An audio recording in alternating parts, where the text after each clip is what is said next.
কি দেখছেন, কি দেখছেন আপনারা স্ক্রিনে বলুন তো? না না না না না, কেউ পেঁয়াজ মনে করে ভুল করবেন না, এটা হলো মিসাইল। পেঁয়াজের মতো রং করে নিয়ে এসেছে মোহাম্মদ ইউনূস। মোহাম্মদ ইউনূস পাকিস্তান থেকে মিসাইল নিয়ে এসেছে, হ্যান্ড মিসাইল।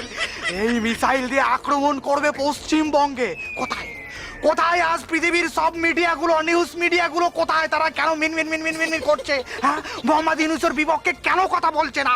বাংলার সব নিউজ চ্যানেল কেন মোহাম্মদ ইউনূসের পক্ষে কথা বলছে? আপনারা বলুন, কোথায় তারা মিন মিন মিন মিন মিন মিন করছে কেন? এদিকে বাংলাদেশ উগ্রবাদী সনাতনী প্রধান নিষ্কণ প্রধানকে গ্রেফতার করেছে বাংলাদেশ পুলিশ। কেন গ্রেফতার করেছে জানেন? কারণ আমরা পশ্চিমবঙ্গের নিউজ চ্যানেলগুলো সব ভুলভাল নিউজ দেখিয়ে বাংলাদেশ আর ভারতের মধ্যে একটা যুদ্ধ বাঁধিয়ে দিচ্ছি। এই কারণে এই নিষ্কণ প্রধানকে। আরে তামুক স্যার, আপনি কি ভুলভাল বকছেন? আরে আপনি তো সব সত্য কথা বলে দিচ্ছেন। স্ক্রিপ্টে কি এই সমস্ত লেখা ছিল?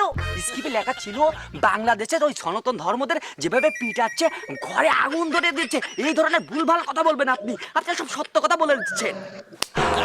হারামজাদা, এই তোর কাছ থেকে শুনে কি আমার নিউজ পাঠ করতে হবে? এই আমার নাম কি? ওরে আমার নাম হচ্ছে তামুক রঞ্জন ঘোষ। আমি তামুক ছাড়া কোনো নিউজ বলতে পারি না। সালা নেশা কেটে গেল। আমি বুঝতে পারি। এই আমার কলকি কোথায়? এই যে